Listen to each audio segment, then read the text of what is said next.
You ever had that weird feeling? You're just thinking about something, just a random idea, and then you see an ad for it pop up on your phone a little while later? It feels kind of like magic, or maybe something a little more creepy. Well, in this three-part explainer, we're going to pull back the curtain on that feeling. We're going to show you exactly how this system seems to know what you want, sometimes even before you do. See, it all starts right here, in your head. It begins with just a thought, something that flashes through your mind for a second. You're not talking to anyone, you're not typing anything, you're just thinking.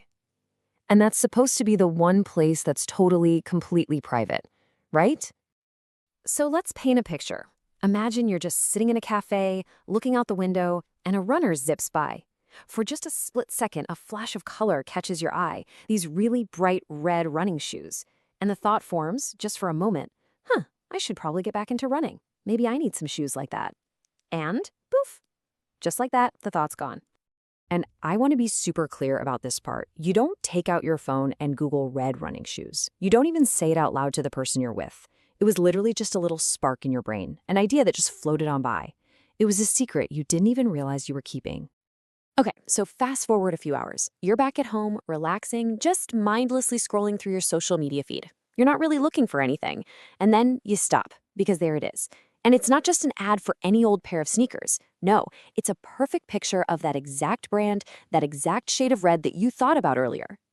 And that feeling, it's so weird. It's that little shiver that just goes up your spine and makes you think, wait a minute, how on earth could they know that?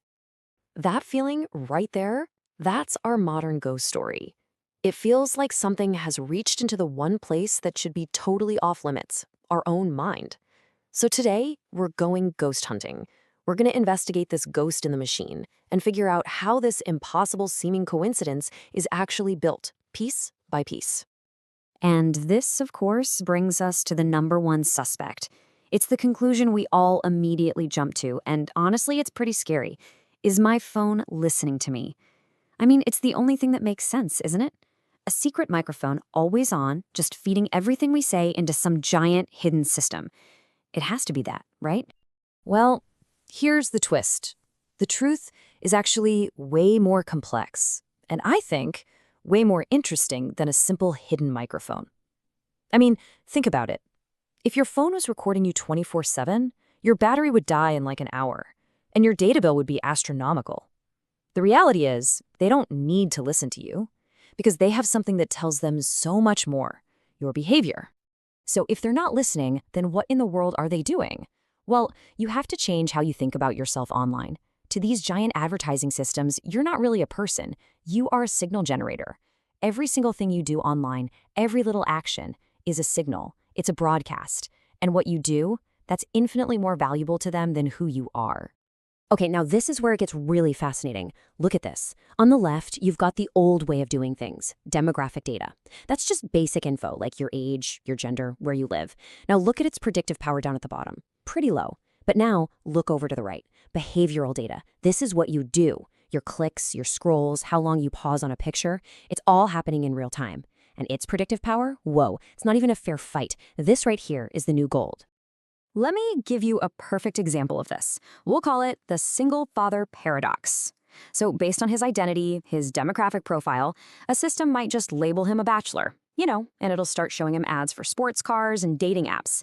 But his behavior tells a completely different story. He's buying diapers online, he's searching for how to braid hair. His signals are practically screaming the truth that his profile totally missed. He's a dad.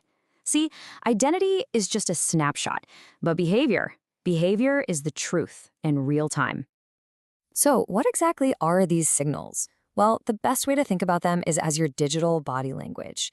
You know how in the real world you can tell if someone's interested or bored just by how they're standing or where they're looking? Well, online, it's the exact same thing.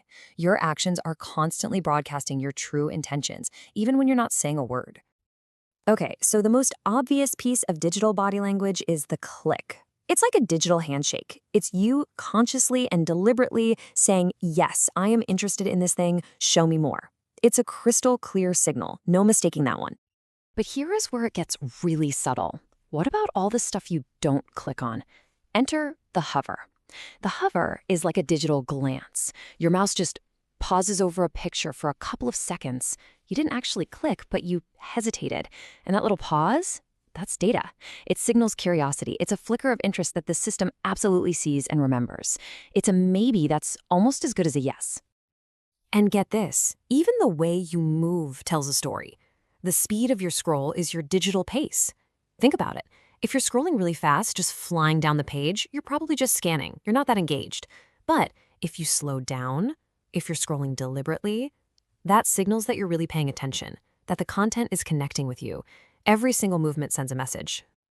So the system is watching your clicks, your hovers, your scroll speed, but how does it keep track of it all? More importantly, how does it connect your glance on one website to your purchase on a completely different one? Well, for that, it needs a memory. It needs to follow a trail of digital crumbs that you leave behind wherever you go. Now, to get this, you have to understand something kind of fundamental about the internet. By default, the web has amnesia. Seriously, imagine walking into a store, and the moment you turn your back, the shopkeeper completely forgets who you are. That's how the web is built. Every time you click on a new page, the server is designed to forget you were ever there. Without some kind of memory aid, things like online shopping carts would be totally impossible. So to solve this problem, engineers invented something called a cookie. The best way to think of it is like a sticky note from a baker. You go into a bakery, and the baker, who has amnesia, remember, puts a little note on you that says, likes blueberry muffins. The next time you walk in, he just reads the note and knows what to show you. This is a first-party cookie, and for the most part, it's pretty helpful. It keeps you logged in, it saves your preferences on that one website. But then there's something else, the third-party pixel. And this is totally different. This is like a spy in the bakery. Imagine some guy in a trench coat secretly puts a second, invisible, sticky note on your back. Now, when you leave the bakery and walk into the shoe store next door, his partner over there sees that note and knows you were just looking at muffins. This is how your actions are connected across completely unrelated websites. This is the tech that builds your digital shadow. Okay, let's bring this whole thing full circle, back to our original mystery, those red running shoes. Now that we have all the pieces, the behavioral signals, the digital body language, and the tracking tech that remembers it all, we can finally see how the trick is done. It's not eavesdropping, it's not mind reading, it's pattern recognition.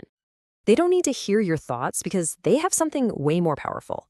They have the patterns of millions and millions of people who came before you. They've identified the exact sequence of signals that people tend to send right before they get interested in something new. They don't know you personally, but they know the pattern of someone who acts just like you. So how does this prediction actually work in practice? Well, first, the system looks at millions of people who have already bought red running shoes. Then it works backward, analyzing all their digital body language to find a common pattern of signals they sent before they bought the shoes. Maybe that pattern is something like check the weekend weather forecast, then browse a fitness blog, then listen to a high-energy workout playlist. So the second that you start sending those same signals in that same order, the system makes a highly educated guess. It predicts that you fit the pattern and that you're probably going to want those shoes next. So you see, it really isn't magic at all. It's just math, done on a scale that is almost impossible to comprehend. That uncanny feeling we get, it's not because the internet is some kind of window looking into our soul.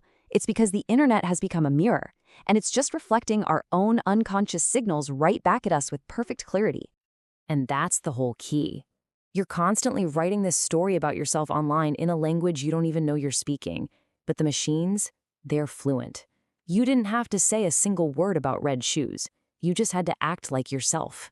And now, the internet has your signal. It knows what you intend to do. But that, of course, leads to the next massive question. In that tiny fraction of a second, that blink of an eye, between you sending that signal and the web page loading, thousands of companies are fighting a silent, invisible war to get their ad in front of your eyes. So how does the system decide which one of them wins? Well, that is the incredible story of the real-time auction for your attention, and that's exactly what we're going to break down in part 2.